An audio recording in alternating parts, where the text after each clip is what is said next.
Part 3. After dressing up as the evil girl in the second game, I opened my eyes and found myself in the Sure. Author, Mei Cheng. Chapter 22. Jem responded, probably just a temporary stay. Will they hunt in our territory? Eric asked. Those vampires in the capital are never vegetarians. Gale jumped off the roof lightly. They smelled our scent and will not step into our territory. Let's go back first. At midnight, several werewolves who had observed the situation ran back to the mountains. Eric entered the bedroom.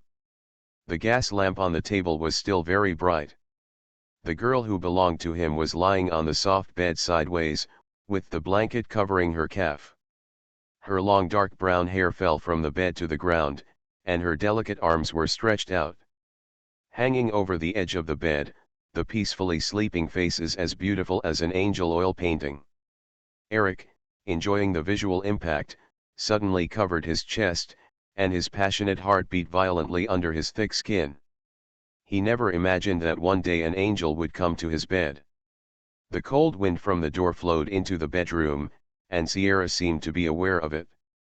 Her curled eyelashes fluttered and she opened her eyes, looking vaguely at the blurry figure in front of her. Eric, the sleepy girl's voice was sweet and sweet. The bedroom door closed quietly. Eric came to the bed and leaned over. His hoarse voice in the stage of voice change spoke very softly, "Go to sleep, Sierra." Yeah, she rubbed her cheek against his usual pillow and closed her eyes again in peace. Eric carefully placed her exposed arms back on the bed and pulled the blanket over her. The gas light in the bedroom went out and he took a blanket and lay down on the floor. When it was almost morning, Sierra turned over and half of her body was hanging out of the bed. She opened her eyes slightly and vaguely saw the handsome young man sleeping on the floor with his hands behind his head. As soon as an idea comes to mind, the body immediately takes action. Bang! Sierra rolled up the quilt and fell off the bed. Eric was caught off guard and hit by her, and the two of them groaned at the same time. Well. She lay on his chest, curling up. Eric put his arms around her and sat up with one hand on the floor. Sierra. His tone was full of helplessness. Where did you fall? And she cried in a lazy voice, it hit the floor. It hurt so much that she almost burst into tears. There was a sigh above his head, and Eric raised his head and knocked the back of his head lightly on the wall. You are so dishonest when sleeping, even Jem won't do that. Sierra climbed up from his chest and stared at him in the darkness with tear-filled eyes. Eric's heart trembled momentarily. He held her waist and easily carried her back to the bed. Which hand? Sierra stretched out her left hand, the warm palm in the darkness held the back of her hand, and rubbed it gently. The bones are not broken, nothing is wrong, Eric whispered. When he was about to pull away, Sierra held his hand and said worriedly, what about you? I just crushed you. It's okay, let's sleep some more, Eric muttered, and the roots of his ears turned red again in the darkness. That's good. Sierra then took back her hand and lay down relievedly. She quickly fell asleep again, but Eric, who was sitting on the floor against the wall, lost all sleep. The girl's faint fragrance lingered on the tip of his nose for a long time, disturbing his mood. He had never had so much intimacy with a girl in just one day, hugging, holding hands, kissing, and sleeping in the same room. Even his best friend Anaxi is limited to chatting with him through the fence. She always maintains her status as a noble and keeps a distance from him, while Sierra. Eric couldn't help but roll his eyes to look at the soft bed above him.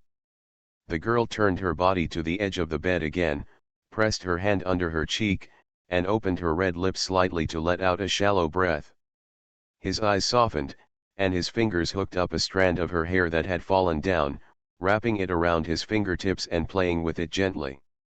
Sierra woke up feeling refreshed in the morning, but Eric's handsome face was now covered with a layer of gray, and he looked like he hadn't slept well. He brought her the dress that she had hung to dry yesterday. Change your clothes. Anashi will be there in the afternoon at the latest. Good. She put on her black velvet dress, arranged her hair neatly and tied it on the back of her head. She packed it up and walked out. Eric was chopping firewood in the yard outside the house. He looked up and saw her approaching with a smile on her face, and subconsciously put down the axe. "Isn't it too bad?" Sierra spun around in front of him. "Isn't it embarrassing?" "Very beautiful." Eric's compliment was sincere. He had never seen a girl as bright and beautiful as her. He had never met a noble like her who didn't mind being close to him. He had never seen anyone like her. Sierra's smile deepened. "That's good, I believe in good friends."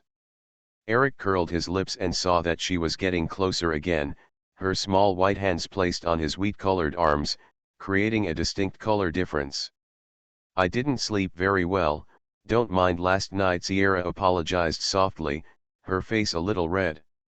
Eric thought she was cute and said in a relaxed tone, "We are friends, I don't mind." Sierra took back her hand, and the two of them went to the public restaurant to have breakfast side by side. At present, she should have reached the favorability level of all three male protagonists. As for the beginning of this new chapter, she is very lucky. There were no cars on the winding path on the mountain, so Eric went to the stable to fetch a horse and prepared to take Sierra on horseback down the mountain. Before leaving, she ran to the cliff and took a look. The magnificent sea was calm. Rawside had disappeared without a trace since her rescue, but Sierra believed they would see each other again soon. Eric first lifted her onto the horse and sat down, then got on the horse and took her down the mountain. Sierra sat sideways and pressed her whole body against his chest, holding a piece of cotton and linen clothing tightly with her fingers. The boy's steaming arms resisted the chill in the jungle. "Eric." "What?" "I don't really want to go back," Sierra whispered. The reluctance in her voice made Eric slow down, his horse's hooves tapping leisurely. "Why?" "I don't have a mother anymore. My father's mistress gave birth to a child earlier than my mother. There is no place for me in the family where they have been together for decades." Sierra didn't want Eric to see her sad look, so she turned her face and buried it in his chest. Eric can relate to the pain of losing his mother, but the complicated family relationship can only be overcome by herself. He loosened his hand holding the reins and wrapped one around her waist, comforting her softly. "You must learn to face it with strength, I believe in you. You are the first friend I made here." Sierra raised her face with hopeful eyes. "You will come to see me often." Eric simply couldn't refuse this weak face that was about to cry, and he promised, "I will." A dark green classic car was parked on a gravel road at the foot of the mountain. After Anna 11 heard the neighing of the horses, she got off the car and waited. When she saw the young man galloping on the horse, her eyes first lit up, and then she was stunned. Wild fish ponds, artificially raised. After dressing up as the evil girl in the second game, I opened my eyes and found myself in the Shire. Author, Mei Cheng. Chapter 23. He was holding his sister, whom she had never seen since birth, in his arms. Their bodies were close to each other, and their posture looked extremely intimate. Sierra met the heroine head-on for the first time, and her heart beat a little faster against Eric's chest. Eric's palm rubbed her back to comfort her. Knowing her timidity, he lowered his head and whispered in her ear, "Sella, putting aside family ties, Anna 11 is a really good person. Don't worry. I'll try my best." She took a deep breath and said with a wry smile, "Besides, I have no other choice but to have a good relationship. The real lady is now going to please her mistress's daughter." Sierra will not say this directly, but she wants Eric to have this clear understanding. Forgive her and just take advantage of the heroine's bad birth. Anyway, the heroine will have everything in the future. The horses paced and stopped slowly in front of the old car. Eric dismounted and quickly turned around to pick up the girl who jumped down from the top. Anaxi stood upright with her hands folded on her abdomen. Watching the interaction between the two, she tried hard to maintain a calm look on her face. She did not immediately look at Sierra who had dismounted, but focused her eyes on Eric's face, Eric, it looks like you and my sister get along well. After hearing her words, Eric moved his eyes away from Sierra and nodded towards her, not bad. After receiving such an answer, an 11's expression froze slightly. She hid her emotions quickly, but she couldn't help it. Sierra had a pair of eyes that were good at discovery. She stood next to Eric, holding the corner of his clothes, and briefly looked at Anaxi, who was wearing a light pink high-end satin dress. She had dressed up carefully before going out. She wore a wide off-white felt hat on top of her head. Her lighter brown hair was tied up in the hat. Pearl decorations were all over her neck and ears, even the ring around her collar. They are all sewn with a circle of beads. The contrast between Anaxi's exquisite beauty and Sierra's two extremes can be roughly described as a coquettish girl and an innocent little white flower, which is no different from the description in the book. Sierra raised her eyes and glanced at Eric next to her. Seeing that his face was calm and not attracted by Anna 11, a smile suddenly bloomed on his face. He has always told me that you are a good friend. Anaxi finally laid her eyes on her. Although the girl was only wearing a black dress, her bright smile was like a red rose blooming in the sun, which was charming. With a strong sense of crisis in her heart, Anaxi stepped forward and smiled kindly. "Hello Sierra, my sister." Sierra subconsciously tightened the clothes around Eric's waist. "Hello." Eric, who was aware of it, lowered his head and said to her in a soft voice, "It's time for you to go home, Sierra." "Will you come to play with me?" Sierra asked uncertainly. She looked very insecure. "I will send a deer to the manor in 2 days. Anna 11 knows how to bring you to me." Eric couldn't help but touch the top of her hair, feeling a feeling of separation between lovers, which was awkward and strange, but not offensive. "Is there still a chance we can go rabbit hunting together? I promised you. Let's eat Greenie's spicy rabbit head together? Her cooking is really good." "Good." Anaxi, who couldn't say a word next to her, her pale yellow eyes widened. She looked at Eric in disbelief. Eating rabbit heads. God knows how many more rabbits he sent to her house. Sierra was surprised by her expression and asked in confusion, "What's wrong?" Eric did not avoid it at all, and even joked, "Anna 11 likes to raise rabbits, you can't steal the rabbits she raises in the manor." "I won't steal it." Sierra glared at him angrily. Eric laughed a few more times before looking at Anaxi, who looked a little sad, and said, "Take Sierra back." The look she looked at him at this time was close to accusing. "Can you go to the car first, Sierra? I have something to tell Eric." Sierra let go of Eric's clothes and the driver opened the door for her to get in the car. "Hello, Miss Sierra." Joey, wearing a woolen Jeff hat, introduced himself to her, the driver of Mawson Manor. "Joey." "Hello, Joey." Through the closed car window, Sierra saw Anaxi and Eric whispering something. You could tell by the unhappy expressions on both of them that their conversation was very unpleasant. Most likely it had something to do with eating rabbits, and Anna 11 was sad about this. Whether she is a pure animal protectionist or simply wants to show her kindness in front of Eric, Sierra still doesn't know, but she believes that the heroine has the means and system to conquer 3 men. No matter what, he can't really be as silly and sweet as he appears. After the conversation, Eric waved to Sierra in the car, got on his horse and left gracefully. Anaxi turned around, the expression on her face returned to normal. The two sat side by side in the car, and the atmosphere became tense for a moment. "In the past 2 days since the shipwreck, my family has been very worried about you." Anna 11 was the first to speak up after adjusting her condition. "Dad too?" Sierra asked. "Of course, we have already prepared the room and the reception banquet for you." Anaxi held her hand on her knee and said sympathetically, "I am really sorry about Mrs. Clemens, Sierra." Sierra understood very well that the vicious female supporting character in this body had lost her mother, wealth, and everything. In the end, she had to be comforted by the culprit's daughter. It would be strange if she didn't completely become dark. She held Anaxi's hand in her hand, with a calm look on her face. The priest said that no matter where I go, she will always be by my side. Anna 11's back felt cold in vain. Wally is not a wealthy city, but it is a good place to escape the heat in the summer. There are not many residents in the small town, and the tiled houses are scattered here and there. The newsboys on the street are shouting about the latest big news near noon. Royal cruise ship encounters huge sea disaster, thousands of people died. Can I buy a newspaper? Sierra broke the quiet environment in the car. Joey stopped midway and bought the newspapers she needed. Things went as she expected.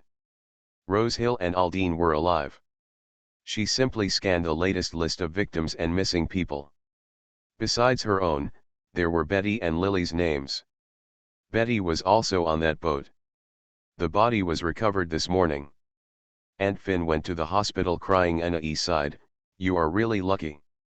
Cyril looked at the list of survivors again and found that Calida, the daughter of the President of the Bank of England, and Giganti, the wife of the medical charity, were still alive and receiving treatment in the town's hospital. After extracting the useful information, she closed the newspaper and folded it. It's quite lucky. Mawson Manor covers an area of thousands of acres, with neatly manicured green lawns split in half by a flat gravel road. You are listening to Novels at Bless Up channel. Wish you happiness and luck. Please subscribe to receive new novels. How do you feel about this novel? Please like and leave a comment. After dressing up as the evil girl in the second game, I opened my eyes and found myself in the Sure. Author, Mei Guicheng. Chapter 24. This antique manor, which is more exaggerated than Snow White's castle, is where she will stay for a long time in the future. Earl Lizzie and his unmarried mistress Josie were already waiting at the door in advance. Anaxi got out of the car first and stood aside with a smile. "Our family is back." Sierra held up her skirt and got out of the carriage. Her posture was natural and generous, and she controlled the hint of embarrassment that was revealed very well. Lizzie was leaning on a cane, wearing a white shirt and a beige wool vest, and her graying black hair was neatly styled. The main reason why he brought Sierra back was to restore his reputation, but at this moment, even if Sierra just stood there without saying a word, her simple clothes and face similar to Clement's were enough to arouse Li. Chi felt heartbroken and guilty. He took the initiative to take a step forward, pursed his trembling lips. "Sierra." Dad. Sierra's eyes were red, the timidity finally faded from her face, and she walked over to hug him in a few steps. Lizzie hugged her with one hand and said, "This will be your home from now on." Chiao 11 also looked happy. Father and daughter are finally reunited. Sierra looked up from Lizzie's arms and glanced at her, but said nothing. It's normal for her to have such emotions. Except for Chiao 11's ugly face, everyone takes it for granted. As the family entered the house, Anaxi looked at the father and daughter holding each other's arms and interjected, "Sela, I will take you to the room to take a shower and change clothes first." Okay. Sierra nodded and said goodbye to Lizzie for the time being. The living room with luxurious interiors had a long dark red carpet on the floor, and the walls covered with beautiful wallpaper were covered with etchings, prints, and many embroidery samples that she could not recognize. Sierra followed Anashi through at least a dozen bedrooms, as well as a few beautiful music rooms and cricket rooms.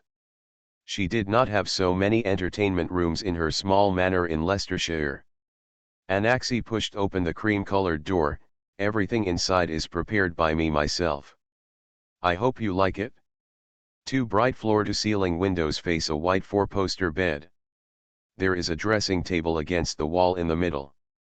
A cream-colored wardrobe with patterns carved on it is placed against the left wall. It is everywhere you look. Beautiful lace, strong princess flavor. It can be seen that her sister really puts her heart into it. Sierra made no secret of her exclamation and praise. "You arranged it beautifully, I like it. I got your body size from housekeeper Carrie. All the new clothes are in the cabinet," and he pointed to the closet. "You can wear other colors when the full moon is observed." "Thanks." Anaxi walked in and opened the door ajar. Sela, I hope we can get along well in the future. Sierra nodded, I think so too. She even thought so about her toes. Anaxi said hesitantly, you and Eric, your relationship? Friend. Sierra answered quickly, Eric saved me at the beach and we became friends. He also told me. He always likes to tell me what happens every day. Anaxi smiled shyly, and she opened the door, then you have a good rest. I've told you all, why do you come here to ask me? Sierra didn't say this, she looked at the closed door with a meaningful look in her eyes. Is this a declaration of sovereignty or a test? Either way, it's not a smart move. At night, Josie stood in Anashi's bedroom and put a necklace on her daughter with her own hands. I sent an invitation letter to the Duke of Rosehill's residence in the morning. The time is set for the night after tomorrow. He will definitely come. Sela Anaxi hesitated, she is back now, her identity is ours. She is not as good as you. Jiao 11 said firmly, when the mourning period is over, I will become my grandfather's legal wife. Anaxi nodded, looking relaxed. Josie patted her shoulder and said, you should stay with the Duke of Rosehill. It would be best if he shows that he is interested in you. She reminded again, Eric is just a poor hunter. You must keep your distance from him. Don't go to the fence anymore. Recently. Anaxi hesitated, Mom, we are just friends. The rumors about you two in town are even more extreme than before. Josie warned in a low voice, I don't think you want to be ruined by a pauper for the rest of your life. Anna 11's eyes flickered and she said obediently, I won't see him recently. For dinner at 7 o'clock, Sierra arrived on time in a black dress, and Lizzie specially left the empty seat facing her, which was Anna 11's main seat. Originally, Clemens was only separated from Lizzie, and their marriage was not registered. As long as such a relationship existed, both Josie and her daughter Anaxi would not be able to see the light of day. Obviously, Count Lizzie knew this very well and knew that he had to give enough face to the daughter of his real wife. Sierra felt at ease sitting in this position. If Sierra in the book had not acted randomly, she could have taken advantage of her tragic life experience to occupy a certain position in the family, and she was really playing a good hand. Josie and Anashi did not show dissatisfaction with the change of seats. The family discussed the shipwreck incident. When the death of relative Betty at home was mentioned, the atmosphere fell into sadness. She is a good girl and took good care of me on the boat. Sierra looked regretful and took a piece of oyster brought by the servant with a spoon, sighing in her heart that this thing is delicious with a little mignonette sauce. It's good that you're okay, otherwise I will feel guilty for the rest of my life. Lizzie looked at her with heavy eyes. Sierra added, tomorrow I want to go to the hospital in the town. I made 2 friends on the ship. They are both survivors. Lizzie asked, who is it? Miss Khalida and Mrs. Ganjit, Sierra said. Do you have any dealings with merchants? Josie was a little disdainful, Sela, those people are very smart, they just want to use you to get some benefits. Sierra couldn't help but laugh, what is there about me that they should care about? Everyone on the ship is alienated from me, and only they are truly friends with me. Lizzie couldn't help but feel uncomfortable hearing this. He knew that he was wrong and had wronged the child first, so he defended himself, it's a good thing to make friends. You can go, tell Joey and let him drive you. Thank you, Dad. After dinner, Lizzie sat in the smoking room for a while, and then called Josie, Sierra's clothes are too thin. Even during the mourning period, you also prepared jewelry for her in advance for her to wear later, Anna. She must have what she hopes to have. I know. Chiao Chien agreed on her face but was wary in her heart.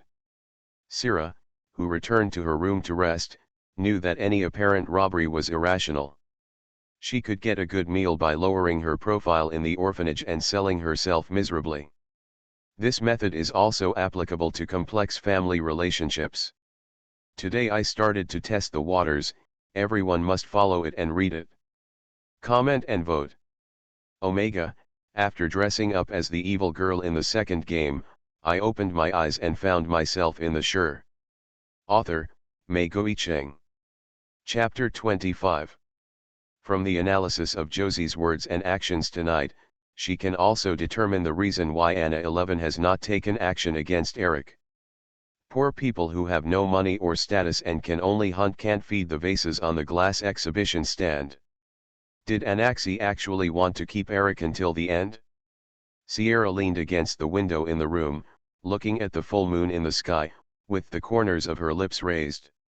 In Eric's death line, if he no longer loves Anna 11, there should be no way to save her life faster than driving a wedge between the two, right? The first night she spent in the manor, the soft big bed and the warm fireplace gave Sierra the most comfortable and peaceful sleep.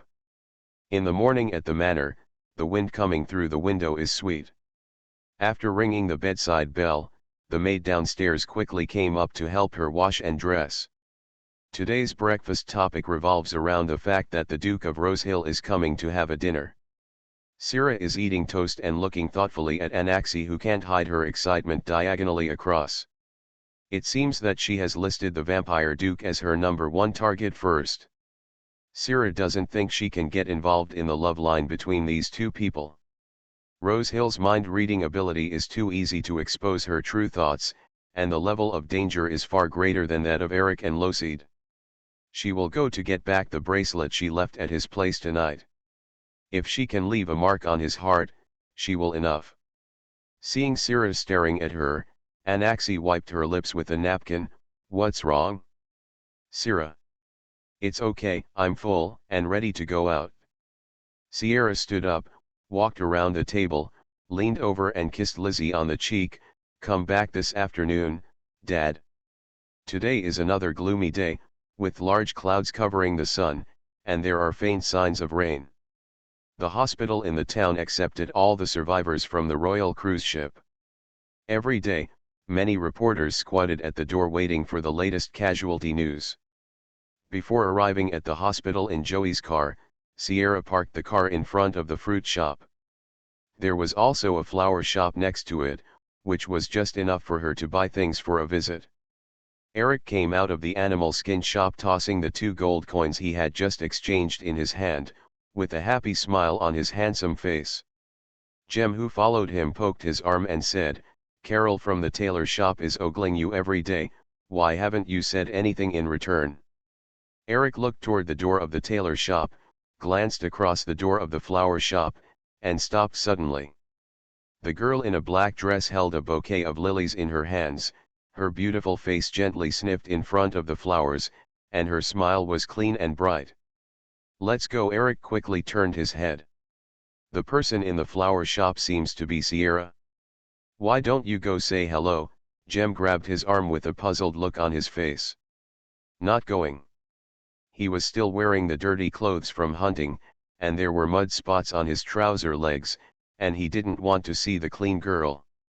"Eric," Carol from the tailor shop called him when she came out of the shop and saw that he was not coming to chat today. Sierra, who had just paid next to her, turned around quickly when she heard his name. The moment she met Eric across the street, she happily waved her hand at him and walked toward him. Jem broke away from his hand and said discerningly, "I'm going to talk to Carol. I can't make her sad twice today." When Sierra ran up to Eric, she realized that his expression was a little cold. "What's wrong?" She stopped in front of him, surprised by his sudden change. "Follow me." Eric returned to the first door. Just as the boss went to the back room to use the restroom, the store full of furs for sale was empty. Sierra followed in and stood next to a wall, curiously looking at the furnishings inside. Eric walked back to her and whispered, "You shouldn't be saying hello to me on the street." "What does it have to do with it?" Sierra blinked and said without knowing why, "I just want to talk to you." "This is not good for your reputation." Eric took a step back, lowered his eyes and said, "Go back, I will find you next week." Does he want her to be like Anna 11 and only talk secretly through the fence in the future? Sierra flatly refused. "No, I don't think there's anything wrong with us standing on the street talking like friends. She took out a sprig of lilies she bought and handed it to him. "Here you are, a thank you gift for saving me." Eric looked at the flower, with a hint of complexity in his eyes. "There are rumors about me and Anaxi in the town right now. It will do no good for you to get close to me." He didn't want to pick up the lily, didn't want to create a new topic in front of many pairs of eyes, and didn't want the girl in front of him to be troubled. Sierra held up Lily stubbornly and refused to put down her hand. "Are those rumors true?" Eric replied in a low voice, "False. Anaxi and I are just friends." Sierra approached him and stuffed the root of the flower into his palm. "Then it won't bother me." She raised her head, only a few centimeters away from Eric's cheek, and her cream-brown eyes were astonishingly bright. "Don't try to distance yourself from me, Eric. I'm different. I'm different from everyone else. Remember?" The soft and firm voice split open his heart, slammed into it and took root. Eric's breathing became rapid in an instant, and a hint of red appeared on his handsome face. This color was particularly conspicuous under the cold white electric light. He clenched the lily in his palm and said in a hoarse voice, "So you don't mind at all? What does pure friendship need to worry about?" "We are also good friends," Sierra added with a smile. "We can also be each other's best friends." Eric's heart was beating like a drum. He was a little afraid that the girl in front of him would hear it. He panicked and took a few steps back while holding Lily in his hand. "What are you doing here to buy flowers?" As soon as he reminded her, Sierra patted her head and shouted, "I'm going to the hospital to visit my friends on the ship. It's already late and I have to leave." Eric nodded quickly. "I hunted a bear here to change money, and I'm going back." "Then we'll see you next week." Sierra waved her hand at him. "See you next week." Eric watched her run away, then slowly put his hands on his chest, trying to suppress his pounding heart. Joey saw her running with 2 fruit baskets and breathed a sigh of relief. "Miss Sierra, I almost thought you lost them." The kung fu lady who helped her buy a fruit basket disappeared, almost frightening him to death. "Sorry, let's go." Sierra got into the car and was in a good mood this morning. What she said to Eric was sincere. It would be better to talk about the rumors more violently. She helped think of the title. The love-hate entanglement between a poor hunter and 2 countesses. I really don't know who Eric will choose to help clarify when the time comes. It will be interesting to think about the scene. Joey listened to Sierra humming from behind, and couldn't help but wonder who she had just met so happy. The town's hospital was overcrowded, and Sarah was mobbed by reporters for a moment when she arrived at the door. After dressing up as the evil girl in the second game, I opened my eyes and found myself in the Sure. Author, Mei Guicheng. Chapter 26. Earl Leach contacted the media the night she returned, and the news of her transformation from a missing person to a survivor was published in this morning's newspapers. She did not accept an interview with reporters and was escorted by Joey into the hospital holding a basket of flowers and fruit. Khalida and Giganti were in a VIP ward, and both of them were surprised by Sierra's arrival. "When I asked you to get on the boat, you ran back again. I thought you were." Khalida leaned on the big pillow and took the peeled loquat from her, feeling flattered. Sierra smiled and said, "I forgot to pick up something. Thank you for calling me on board." "Don't say that, you are really." Khalida waved her hand and thought for a while before sighing, "You are really the most approachable noble lady I have ever seen." Mrs. Giganti agreed from the side. She had heard about Sierra and knew a little bit about her current situation, and said, "I came to this small town in Kambuna County to open a charity hospital. If you are interested in joining in the future, come to me." Sierra raised her lips. "It's my pleasure." According to the author's background setting, the laziness of the aristocracy will eventually be outlawed by the diligence of the middle class. Businessmen and workers are the mainstream of society, and entrepreneurship is an opportunity to get rich in the early stages. She would not let herself rely on the help of old Earl Lizzie all the time. It would be of no harm to her to have a good relationship with them. After sitting in the ward for a while, Sierra walked out with a smile on her face after achieving her goal. Sierra. A low, familiar voice without any emotion came from the side. Her smile froze and she turned her head suddenly. The man wore a black coat and stood upright in the corridor with his slender figure. His short blonde hair was meticulously combed back. His pale and deep facial features were exquisite and could never be replicated. Meeting Rose Hill here was unexpected by Sierra. Her eyes instantly became moist, and her acting skills reached their peak at this moment.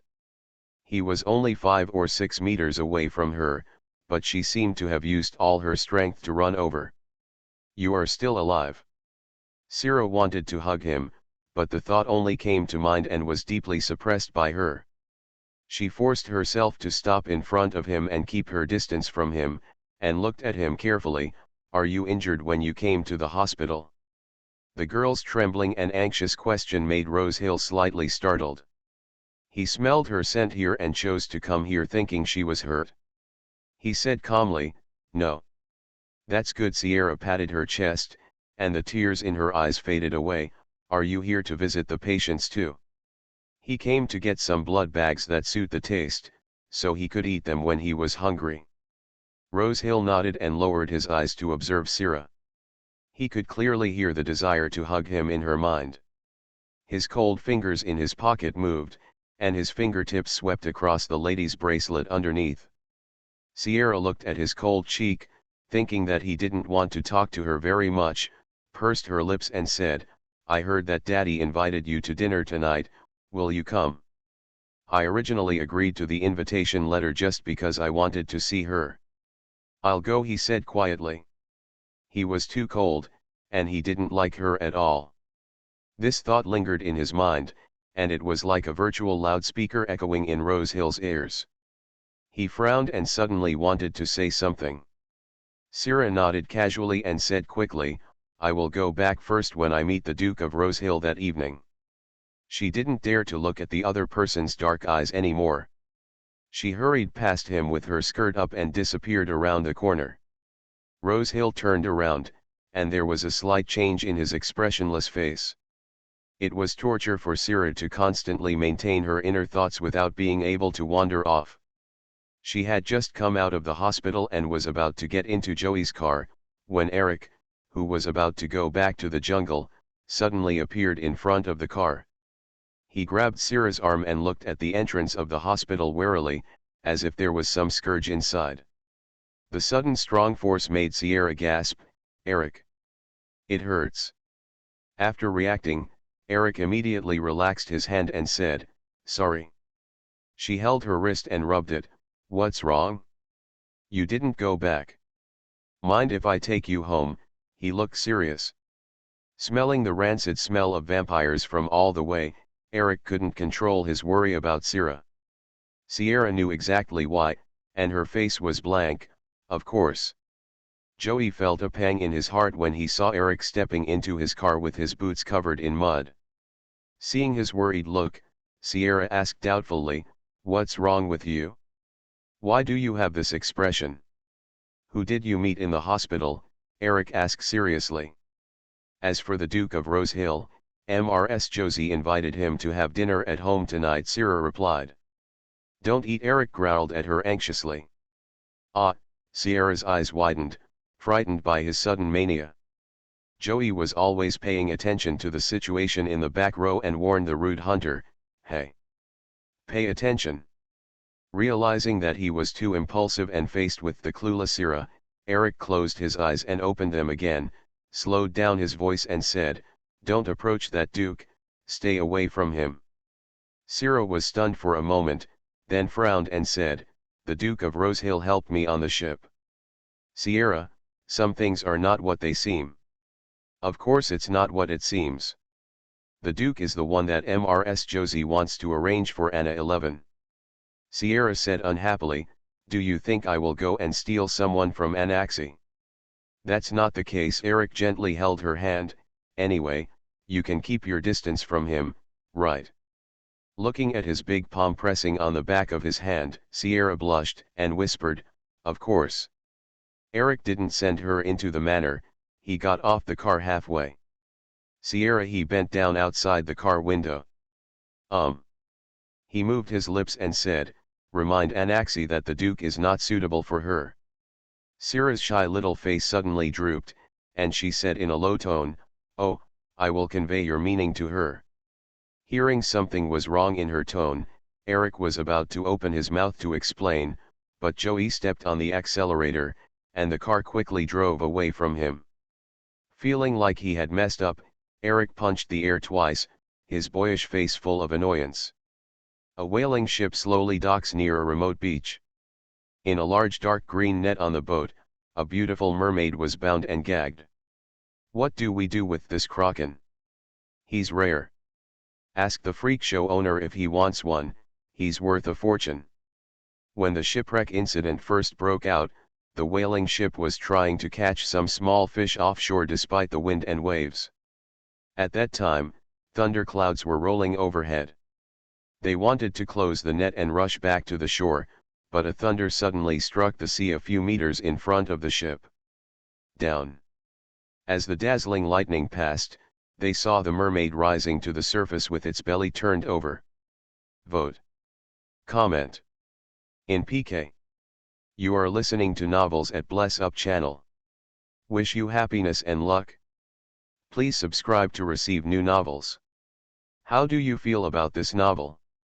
Please like and leave a comment. After dressing up as the evil girl in the second game, I opened my eyes and found myself in the shore. Author, Mei Cheng. Chapter 27. He was still alive when he was fished out, unscathed except for fainting. The poor mermaid was transported from the ship, put into a wooden box, and transported ashore. In the evening, drizzle began to fall from the sky that had been gloomy all day, and the lights in the manor were brightly lit. Sierra was dressed in black and sitting in front of the burning fireplace, with no extra decorations on her body. Compared with Anaxi, who had just come downstairs after dressing up since the afternoon, she became a black background with jewels. The butler came in and said, "The Duke's car is almost at the door." Sierra lazily got up from the sofa and followed the excited mother and daughter to the door to greet them. The car's tungsten headlights shone two beams of light from the rain in the distance. The servant holding an umbrella stood in the rain and opened the door, allowing the distinguished guests inside to get out of the car and enter the house without being touched by the drizzle. Lizzie shook hands with the leather-gloved hand and said, "Duke, welcome, you are so brilliant." The man in front of her was even more shocked than he looked in the pictorial. An astonishing brilliance burst out in Anaxi's eyes. "Welcome, sir." Rosehill's eyes stayed on her for a moment, then turned to the girl in a black dress who smiled kindly at him. "Good evening, Duke of Rosehill." She knelt down and saluted, her face looking very distant, not at all as enthusiastic as she was on the ship. "Good evening." He nodded his chin calmly as a greeting to her. Caught in the middle and only getting a look from the Duke, Anai immediately clenched her fingers, and Josie tried to smooth things over. "Take a seat, dinner is ready." Sierra sat opposite Lizzie, and Josie sat on her right, which meant that Rosehill could only sit in the empty seat next to Anashi. She looked at the two people sitting side by side and sighed inwardly. The handsome man and the beautiful woman are indeed a perfect match. Rosehill glanced at her faintly, and Sierra immediately looked away after hearing her voice. The servants began to serve the appetizer, a spicy and appetizing seafood soup. Lizzie spoke polite words skillfully. He could talk about everything from baseball to music, and he and the two women worked hard to liven up the dinner atmosphere. But Rosehill was a cold-blooded person by nature. He said very few words from beginning to end. He was more like a bystander watching the lively drama unfolding in front of him. Anaxi turned her head from time to time and asked Rosehill about his hobbies, trying to pry out from his mouth whether his favorite activity was hunting or playing ball. Sierra, who couldn't say a word, could only straighten her back and silently complain in her heart about the damn dining etiquette. She couldn't choose what she liked and had to maintain a dignified posture, which was tiring. Rose Hill was attracted by her voice again and turned to look at her. Noticing this, Josie turned her face and asked gently, "Sela, what activities do you like? We can go out together when the weather is nice." Activity. She didn't want to participate in any activities. Sarah put down her spoon, faced several pairs of eyes looking over to hear the answer, and whispered, "Church, I like to see churches." "Oh, that's a good place to relax." Josie naturally shifted the topic to Rose Hill. "Where does Mr. Rose Hill want to go?" "You can just tell Anashi, and I guarantee you that she is interested in the town. Every building is understood." Sarah twitched the corners of her mouth, picked up the wine glass and took a sip of wine silently. She could stand on the moon and hear this plan to catch a rich husband. "I also like to go to church." Rose Hill picked up the wine glass and gestured to Sarah, who kept complaining in her heart, "Are you free on the weekend, Miss Sarah?" Sarah coughed violently after almost spitting out a mouthful of wine. She covered her mouth and looked at the handsome face that seemed to be smiling but not smiling. I'm free." "Okay, then I'll pick you up on the weekend." He raised the corners of his lips and drank the wine in the glass. Anaxi's expression could no longer maintain the smile she had at the beginning. She lowered her face, inserted a piece of meat into her mouth and chewed it hard. Lizzie's inquiring eyes lingered between Sierra and Rose Hill for a while, and she quietly raised a new topic. After the whole dinner, Anna 11 had almost no communication with the target next to her. The other party's eyes stayed on Sierra, who was eating silently for most of the time. In the tea room after the meal, Anaxi and Sierra were sitting on a couch. She couldn't help but lower her voice and asked, "Have you and the Duke ever communicated on the ship?" "Had." Sierra admitted generously, "But he doesn't like me, you can rest assured." Anna had looked at her twice and said, "That's not what I meant." "Well, that's what I mean. You two are a good match." Sierra stood up. When the rain stopped outside, she wanted to go out for some air. From the crescent-shaped balcony after the rain, you can see the moon gradually emerging from the dark clouds. A small patch of silver light illuminates a small forest in front, and the moat in the manor sparkles. Sierra breathed out a soft breath. After standing there for only a few minutes, Rose Hill quietly stood beside her. "Still want to work for me?" She turned her head, just as the moon emerged from the clouds, and the silver glow made the man's face look even more unreal. Sierra glanced at the room behind her, then turned to look at him, shaking her head.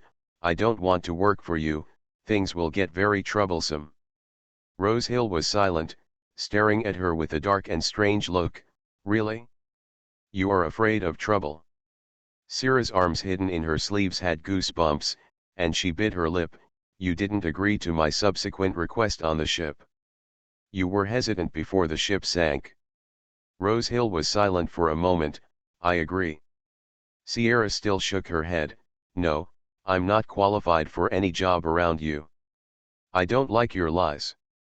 Change this problem." Rose Hill turned around impatiently, pushing her shoulders against the guardrail, and her steel-like arms trapped her in her chest. With such an ambiguous posture, he didn't care at all what would happen if he was seen by the three people sitting on the sofa sipping tea inside the glass door. Sierra pressed his black vest with her fingers and said in panic, "I'm not lying, please let go." Her heartfelt voice could be heard in his ears every time. It was full of her likes, but she pretended not to care. Rose Hill pressed her, and inserted his cold fingers into her hair through his gloves, stroking all the way down her neck. "Sela, your abilities interest me very much. Work for me and you can get everything you want." The sweet smell constantly impacted Rose Hill's sense of smell. He lowered his eyes and focused his deep gaze on her cheek. He could clearly see the fine lines on Sierra's face, every subtle change in her emotions. He wanted to suck her dry, give her his first embrace, and become one of his. Such a strong desire made him swallow, and the rich darkness in his eyes made people shudder. After dressing up as the evil girl in the second game, I opened my eyes and found myself in the Sure. Author, Mei Goicheng. Chapter 28. Sira glanced at an Asai inside the glass door. She stood at the door at some point, staring intently at what was happening on the balcony outside. She suddenly grabbed Rose Hill's expensive shirt collar. "Is it all I want?" "Then I want you," he whispered softly, almost sweetly, with the rapid heartbeat of a girl. Sierra stood up on her tiptoes, and her soft and warm lips quickly kissed the two cold lips. While Rose Hill froze, she tilted her head back and bent out of his arms to escape. She breathed quickly and said, "I lied to you. I think my sister Anashi is more suitable to work for you." Listening to her nervous footsteps disappearing, Rose Hill slowly touched her lips, her dark eyes flickering. After witnessing the whole process, Anashi's nails dug into her palms, and her dignified ladylike posture was completely broken. She left in a hurry without saying a word to Josie and Lizzie. Sierra rushed back to the room, the cold kiss just now still playing on a loop in her mind. This approach was bold, but other than that, she couldn't think of any other good way to end the topic of death. The way Rose Hill looked at her, he really wanted to eat her on the spot. If she really worked for him, her skin would be dried into paper the next day. After the whole dinner, he should pay more attention to Anna 11. She can completely block his mind-reading ability. This ability is more worthy of his attention. What went wrong? Caused him to pay attention to her all night? After the dinner reception was over, the clueless Sierra leaned against the window and looked at Rose Hill, who was about to get in the car and leave.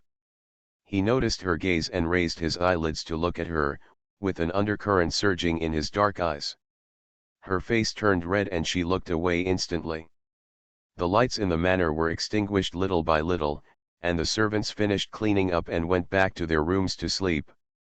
Anaxi sat alone in front of the bed and looked through the strategy system, which had existed since she was 15 years old. She knew their special identities from the beginning. She was given by the system the ability to block Rose Hill's voice, be immune to Roxil's charm, and gain Eric's affection. Every day, she can choose to view the movements of any one of the three men, and see their love for her. Anaxi was waiting for the moment when they all appeared beside her. She always thought that they were her destiny, and she would release all her charm to have a perfect encounter. But today, the Duke who could allow her to live a worry-free life finally stepped into her hometown, but she was severely rejected. The image of Sira kissing Rose Hill flashed through her mind, and Anaxi kicked the quilt with a gloomy expression. This is not how things should turn out.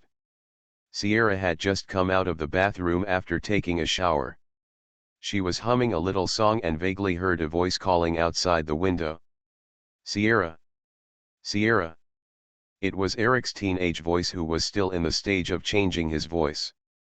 Sierra stopped snoring, looked down at herself in a bathrobe, and quietly opened the V-neckline a little. She came to the window, opened it and looked down, and found Eric standing alone on the lawn below, the moonlight making his shadow extremely hideous. Sierra was lying on the window and whispered in surprise, "Eric! Why are you here?" Eric raised his head and saw that the girl's shoulders were half exposed, a large area under her collarbone was exposed, and the water droplets in her hair flowed down her neck and into the V-shaped neckline. The beautiful appearance made him dazzled. He reluctantly looked away like a gentleman. "I didn't know you were taking a shower, I just wanted to make sure you were safe." He was about to ride to the door of his house, but remembering Sira's sad expression when they parted, he couldn't help but run down and peek at her secretly. Only then did Sira notice that her dress was not very appropriate. She held the skirt of her clothes in her hands and whispered, "Why should I be unsafe? All the servants at home are here." Thinking of something, her expression darkened. "Anna 11 is fine too. I forgot to tell her about keeping a distance from the Duke. Can I tell her tomorrow?" "No, Sierra, I didn't come here specifically for that matter." Eric touched his short black hair close to his scalp and defended himself. "I came here specifically for you." Sierra was stunned. "Me?" He nodded, his clear eyes full of sincerity. Sierra bit her lip and opened the windows on both sides to the maximum. Then do you want to come up? What? This time it was Eric's turn to be shocked. He thought that Sierra would be more unrestrained, but he never thought that she would be so unrestrained. His whole body began to feel hot, and his breathing became erratic. No, as long as you're fine, I'm going back now. You have to wait until morning to get back from here. That's too long. Sierra pointed to the iron drainage pipe next to her and whispered, come up and sleep on the floor for the night before the servants wake up and start working tomorrow. You're slipping away. I'm going to the hotel in town. Eric shook his head and refused. One night's accommodation is not cheap, so don't spend money randomly.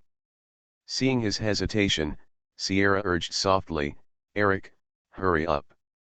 At the end, the blushing werewolf boy used his strong wheat-colored limbs to nimbly crawl into the girl's boudoir under the moonlight. Sierra had just taken a bath scented with roses, and the whole bedroom was filled with her scent. Eric stood by the window and glanced at the dressing table next to him, which had an off-white leather stool. He said softly, I'll sit and rest. This was different from when she had no choice but to sleep in the same room with him. It was difficult for him to control himself from looking at her. Sierra went into the bathroom and changed into her nightgown and came out. She rubbed her arms that were frozen after being blown by the wind for a while. She took a blanket and threw it to him, sleep under the bed. It will be warmer if you lay a fluffy carpet. Eric's eyes swept over her exposed white legs, and his eyes darkened. Are you really not afraid of what I will do? Sierra looked at him strangely. We are friends, what are you afraid of? Eric walked to the bed, looked at the girl sitting on the quilt, and leaned in front of her. Do you do this to every friend? His heart suddenly felt a little blocked. Sierra threw a pillow into his arms. You are the only friend I have, and I only treat you like this. Eric caught the pillow and was about to speak when there was a knock on the door. Sela, are you asleep? Anaxi's voice suddenly came from outside the door. Both people in the room were shocked. The moment they saw the door handle turn, Sierra jumped up suddenly, lifted the quilt and pulled Eric's arm. Come up. She lowered the bed curtains on the four-poster bed as quickly as possible. Eric was forced to take off his shoes and throw them under the bed. He got into her bed and curled up. The girl's fragrant body was so close, her fair and smooth calves crossed with his. Eric's heart was beating fast. The sight of being caught in an affair also made Sierra feel excited. She could feel Eric's short hair stabbing her thigh through her nightgown. The tickling feeling made her couldn't help but put her hand in and touch it. Touch his face. Vote comment. After dressing up as the evil girl in the second game, I opened my eyes and found myself in the Sure. Author, Mei Guicheng. Chapter 29. The hot breath sprayed on the back of her hand, and Sierra's heart kept beating. Totally exciting. Anaxi opened the door with a candle and came in. Sierra had already sat down on the bed and pressed her body against Eric's body as much as possible to reduce the bulge of the quilt. It's so late, is something wrong? The bed curtains obscured the situation inside, and there were no lights in the bedroom. Only by the light of a candle in Anaxi's hand, she didn't know who was in Sierra's bed tonight. You and the Duke are going away for the weekend and need a guide to the church. She came to the bedside, and her gentle voice sounded like a discussion. You are not familiar with the streets, how about I take you there? Sierra clutched the quilt tightly and looked at Anaxi outside the tool. She lowered her head, the candle light reflected on her face, and all her emotions were clearly visible. I met Eric this afternoon, and he wanted me to tell you something. Sierra's hand hidden under the quilt rubbed Eric's ear. After clearly feeling his body tremble, a wicked smile curled up on his lips. Really? What did he want to say? Anna 11 wanted to open the translucent bed curtain, but as soon as her hand put it on the tool, she was grabbed by the little hand inside. He wants you to stay away from the Duke of Rosehill. Sierra grabbed her hand through the bed curtain, and her little face appeared in the candle light with floating light and shadow. He doesn't want you to have contact. Anaxi smiled shyly, he always thinks about my safety. Yes, Sierra nodded, Eric is so nice, do you like him? As soon as the words came out of her mouth, her hand on Eric's face was grabbed, and rough fingers rubbed her palm gently. Sierra ignored his behavior. She was now holding Anaxi in one hand and Eric in the other, forming a strange triangle. Anaxi's smile faded a bit, and she withdrew her hand from her palm. We are just good friends. It's you and the Duke. You met on the boat early in the morning, and you just met on the balcony. She didn't finish her words, but she was able to let Sierra understand what was behind her. We are also good friends, Sierra replied confidently, and her fingers were covered in a thin layer of sweat from the big hands under the quilt. Is that so? Anna 11's eyes revealed sarcasm, and she said in a low voice, I thought you. I don't like the Duke. Sierra yawned and said generously, you can go to church with me, or I don't even have to leave you with the opportunity to be alone. I just want to go hunting with Eric. She didn't want to go to church with a mind-reading vampire, so what was that? It is blasphemy to pull a god down and crush him on the ground in public. Anna 11 wants to take advantage of this blessing. You and Eric are going hunting, Anna E frowned, you can't go. Sierra stared at her through the thin semi-transparent bed curtains, her milk brown eyes filled with confusion, as if you had to care about this no matter what. Anaxi quickly explained, no, I mean it's not safe. He's just a hunter. It's not appropriate for you to go out with him. Sierra clearly felt that the fingers holding her tightened, she curled her lips and her eyes seemed to be smiling. Oh, that's it? I'll think about it. She yawned sleepily again. So, the late night sister talk is over, can I go to bed? Good night. Sierra having achieved her goal, Anna E happily walked out of her bedroom holding a candle. As the door closed, Sierra lifted the quilt and complained, you scratched me. You rubbed my ears first. Eric let go of his hand and sat up with his head hanging. One of Sierra's calves was still resting on his trouser leg. She retracted her feet, straightened her skirt and knelt beside him to explain, your hair always pricks my thighs, that's why I do it. In the lightless darkness, Eric turned to look at the vague outline of the girl. His ears were very red and his body was very hot. You don't want to go hunting with me, his voice sounded a little disappointed. In order to see his expression clearly, Sierra put her hands on the mattress and leaned in front of him. Who said that? I just want to avoid the Duke and hang out with you. She touched the top of his hair with her soft hand, and said earnestly as if she were an adult enlightening him, friends don't mind each other's birth. You don't have to feel inferior to your identity. I won't look down on you. So, Anna 11 is not even as good as a friend to you. Wake up as soon as possible, big wolf dog. Sierra really hoped that Eric could hear her subtext, but her hand was grabbed by him and pressed into the quilt. Eric said in a low voice, I'm 17 years old, Sierra, don't educate me like an adult. Then I'm 1 year older than you, so you have to listen to me. Sierra bumped his arm with her shoulder, a sleepy look crawling onto her cheeks. I really want to sleep, Eric. Eric grabbed the blanket and a pillow at the end of the bed and climbed out of the bed gently. I'm going to sleep down there. Sierra pulled up the curtain on the side of the bed where he slept, rolled to the side of the bed, rolled up the quilt and closed her eyes. She asked tiredly, why are you so wary of Duke Rosehill? After waiting for a while, his answer came from below, he is the most perfect pretender, and many people have died at his hands. How do you know? Sierra's voice was erratic, as if she was about to fall into a dream at any moment. My father saw it before. That's it? After half an hour, Sierra's breathing became calmer. Eric sat up and rested his chin on the edge of the bed with his arms. He quietly stared at the girl's sleeping face, hooked the hair on her face with his fingertips, and pursed his dry lips. Before dawn in the morning, Eric quietly climbed out of the window, followed the water pipe, jumped onto the lawn, and ran away. When Sierra got up and rang the bell, The blanket on the ground had already covered her quilt, and the pillow was placed beside her. 4 or 5 servants came in one after another, some with new clothes and some with valuable jewelry.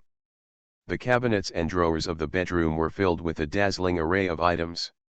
At Earl Lizzie's suggestion, Josie chose a lot of good things and sent them over, which were similar to what Anashi had. She always did a good job in terms of face. Sira accepted all the jewelry and new clothes as ordered, and while the servant was helping her comb her hair, the other party started chatting with her. The freak show tour starts in town tonight, do you want to go see it? I heard there are caterpillars and bearded women in it, and there are new species. New species? Sierra asked casually without any interest, what is it? A man with a fish tail. The pearl earring in her hand fell to her knees. Sierra quickly reached out to grab it and said in a surprised voice, a man with a fish tail. It's not what she thinks, is it? You are listening to Novels at Bless Up channel. Wish you happiness and luck. Please subscribe to receive new novels. How do you feel about this novel? Please like and leave a comment. After dressing up as the evil girl in the second game, I opened my eyes and found myself in the shore. Author, Mei Goicheng. Chapter 30. It just has a fish tail. Miss Anai received the poster this morning and she plans to take a look. Okay, Sira is sure that the fish-tailed man is Loseed. She had thought of many ways for him to come ashore. He would always come ashore to meet the heroine, but appearing in a freak show tour was really an unexpected way to appear. According to this plot, it should be Anna 11 who brought him back. Sierra raised her eyebrows and said, I'm very interested. I'll go watch it with Anna 11 tonight. During the morning period, she had no extra colored dresses to wear. The lifeless velvet black dress was paired with a pair of pearl earrings and bright red lips, which really brought out her temperament and beauty. Sierra put on her own lace black gloves and smiled like a lady in the mirror. Since the Royal Cruise shipwreck incident, the number of casualties and survivors have all been determined, and the bodies of nobles from all walks of life have been taken away. The 2 wealthy businesswomen who were friends with Sira only suffered from a little hypothermia and have been discharged from the hospital today. Sarah received a call from Mrs. Giganti in the living room. She was going to donate books and a library to a school next week and asked if she would go with her. The time coincided with Eric's hunting, so she readily agreed. Anaxi made an appointment with several sisters to play golf on the lawn in front of the manor this morning. Sierra was also invited and slowly wandered onto the lawn. The girls gathered in front were playing a game. A girl with yellow hair looked at Sierra coming over, narrowed her eyes, and swung the club in her hand at the golf ball on the ground. The ball hit Sarah's face accurately. She was already paying attention to the group of girls, so she quickly reacted by holding her head and squatting down. With a whoosh sound, the golf ball narrowly missed her hair and fell into the lawn beside her. It rolled down a few meters before entering the hole. Sierra. Sorry. The yellow-haired girl in sportswear yelled, why did you walk to the edge of the hole? Have you never played golf? Sierra slowly stood up and looked at the girl with no apology on her face. 20 minutes ago, she only received a message from the servant downstairs, saying that Anna 11 asked her to play golf on the lawn outside, and told her to come directly along this path, but no one ever warned her that she would be attacked by the opponent. Circle. She must have been persecuted by her own family and outsiders. A seemingly innocent heroine will always have a few cannon fodder supporting characters who love to fight against injustice, which is a must-have for a bloody script. Anaxi held the club and ran to Sira, worriedly saying, are you okay? Why did you come directly from here? She felt the hair on her back as she was stared at by Sira, and she called her unnaturally, Cecilia. Are you hurt?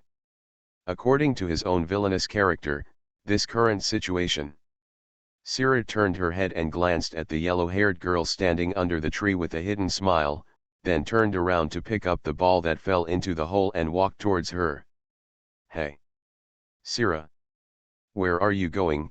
Anaxi followed closely beside her, observing her emotional reaction from the corner of her eye. Myra didn't mean it.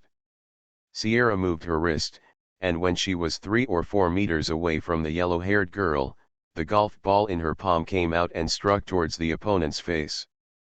The speed of her attack was so fast that the opponent did not expect that she could counter-attack directly. Her chin was hit hard by the ball, and her whole body fell backwards. Ah! The scene became chaotic. One corner of Sierra's lips raised, her malice level fully increased. Sella. As soon as she put her hand down, she heard Eric's voice behind her. Shouldn't he go home? Why are you still here? Sierra suddenly turned her head and looked towards Anaxi. The other person met her eyes unexpectedly, and the panic in her eyes flashed away, and she caught her in the act. In just such a moment, Sierra suddenly realized. Anaxi had known for a long time that Eric would appear in the manor this morning. How did she know the exact timing? No doubt because of the system. Eric. Anaxi turned to face Eric and said in surprise, "Why are you here? It's not time to deliver the meat yet. Come here to deliver the black bear meat that Mr. Lizzie ordered a few days ago." Eric told her briefly, turned to look at Sierra's back, and said softly, "Miss Sierra, it's the first time for me to come from here today. The door on the side is a bit unfamiliar, can you take me out?" Anaxi grabbed the club tightly. "Eric, it's not convenient for Sierra right now, I can take it with you." "Sierra," Eric interrupted her and called out Sarah in a low tone, pleading. After calling her twice in a row, Sierra slowly turned around. It took a while for her emotions to brew, and tears were almost falling from her eyes. She bit her lip and nodded slightly, "I'll give it to you." Seeing her rapid change of expression, Anna 11 felt depressed in her heart. Things didn't seem to be going in the direction she expected. Sierra passed by Anaxi and turned to glance at her. The treacherous look in her eyes with tears made Anaxi feel a chill in her solace. Does she know anything? Sierra knew that no matter how big the fuss was, Anaxi would settle the matter for the sake of the family's reputation, which was why she dared to plot against her. She walked silently beside Eric, tears falling as she turned her back on everyone and faced him. "Didn't you go home today? Didn't you go back to sleep?" Even if she was bullied, Sierra had to care about her good friend first, even when she cried and spoke. There are many ornamental oak trees in hundreds of acres of open space around the manor. Eric took advantage of the fact that no one was around and grabbed her arm, pulling her behind a tree trunk that could not be wrapped around with hands. Sierra's back was against the big tree, her tear-filled eyes filled with grievance and sadness. Eric's palm had a rough, thin layer of callus left over from long-term work and hunting. Now this hand was wiping a rare crystal, carefully wiping away her tears. "Don't cry." He lowered his head and coaxed her softly, "You didn't do anything wrong." "But I just hit someone," Sierra sobbed, her soft voice extremely aggrieved. Eric felt soft in his heart, pulled her into his arms, and patted her back. "I know, I saw it." Sierra hugged his waist, holding his clothes tightly with her thin white fingers, and buried her face in the crook of his neck, "But they plotted against me first." "I know, so you are not wrong at all." Eric's eyes were full of tenderness. On his way back early in the morning, he met Greenie, who came to deliver bear meat. He took the opportunity to help her and went out again. Unexpectedly, when he came out, he saw Sierra hitting someone with a ball. He believed that everything happened for a reason. Sierra was different and different from those nobles. He believed her. His warm embrace and firm voice comforted Sierra's injured heart over and over again. She raised her head, her bright red lips brushed against Eric's neck, and the prominent boy's Adam's apple rolled up and down suddenly. The girl's cheeks turned peach color from crying, like a layer of natural blush, and even the tip of her straight nose was a pink color. Eric's eyes gradually changed. The mermaid is finally coming on stage, ho ho. Vote. Comment. I beg you to read it. After dressing up as the evil girl in the second game, I opened my eyes and found myself in the Sure. Author, Mei Cheng. Chapter 31. Eric's eyes gradually changed, his brown eyes radiated hot light, and he lowered his head toward her. I really wanted to kiss her, but the urge had never been so strong at this moment. Sierra grabbed the clothes around Eric's waist, and after seeing through his intentions, she took the first step and pressed a light kiss on his cheek. The color of lipstick stained Eric's wheat-colored skin, and his movements immediately stopped. This was different from the shallow and unexpected kiss last time. The ambiguous flame ignited Eric's heart. Sierra the boy's hot breath was entangled with the girl's breath, and his voice was hoarse and sexy during the voice-changing period. Sierra lowered her eyes, with transparent tears still hanging on her eyelashes, and she whispered, "Thank you, you are the only good friend who is willing to believe me." Eric stared at her for just a few seconds, and before things were about to get out of control, he suddenly broke away from the goblin's face. He let go of her body, took a step back and coughed slightly to cover up, "We are friends, of course I believe you." Sierra wiped her eyes and looked at the lipstick marks on his face and neck. Without reminding him, she just nodded shyly, "Thank you, I feel much better." Eric was eager to change the topic to cover up his heart that was about to beat out of his chest. "There is a freak show tonight that you can go and see. They only come to Wally once a year." "I'll go tonight," Sierra nodded.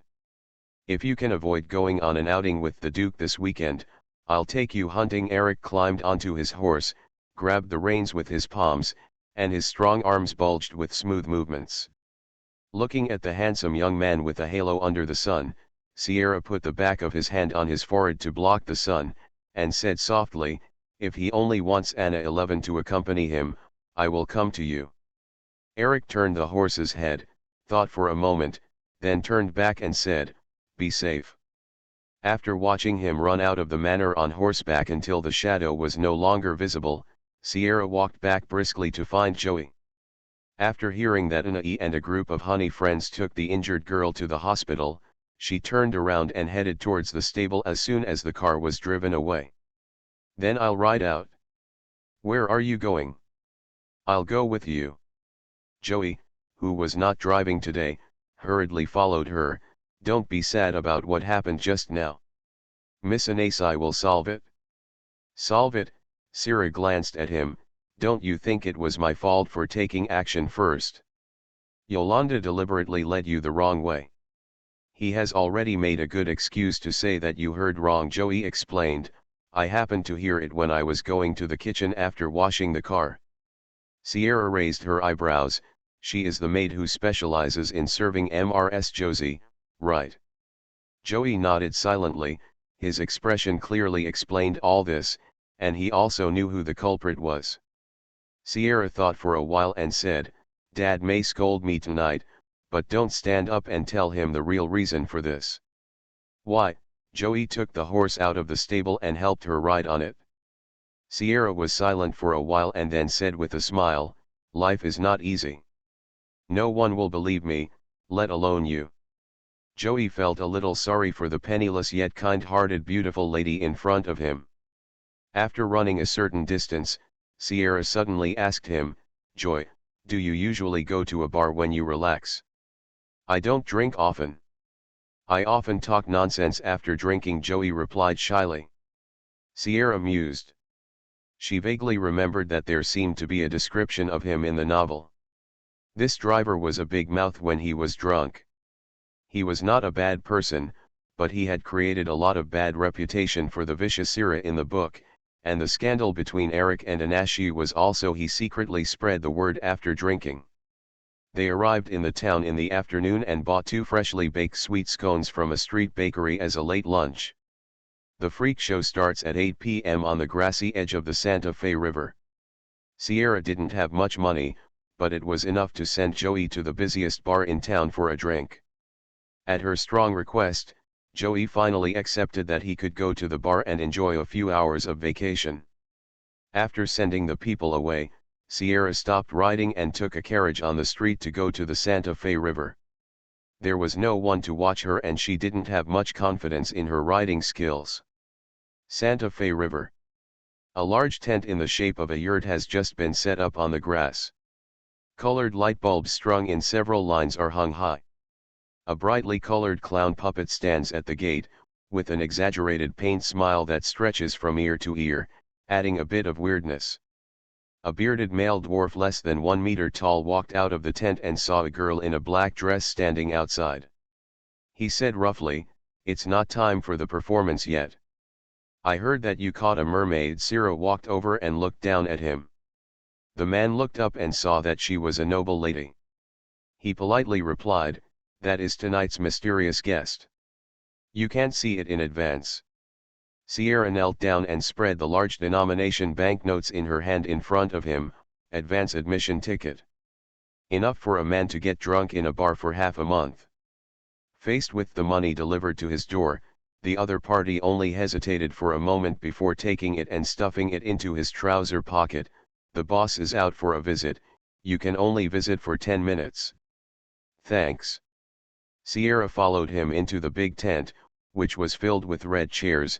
The curtain was still hanging on the big stage, and people were busy coming and going. She followed the dwarf and opened a curtain to the back of the field. Different from the glamorous ones outside, the ground here was filled with straw and iron cages. Freak shows not only feature weird people, but also deformed animals. Sierra glanced at the two-headed antelope casually, and noticed that there was water in the grass pile under her feet, which was leaking from a large box in front of her. The dwarf stepped forward and pulled down the red silk cloth that shone on the glass water tank. Luxid was lying at the bottom of the water tank, his slender body half wrapped by floating silver hair that seemed to be alive.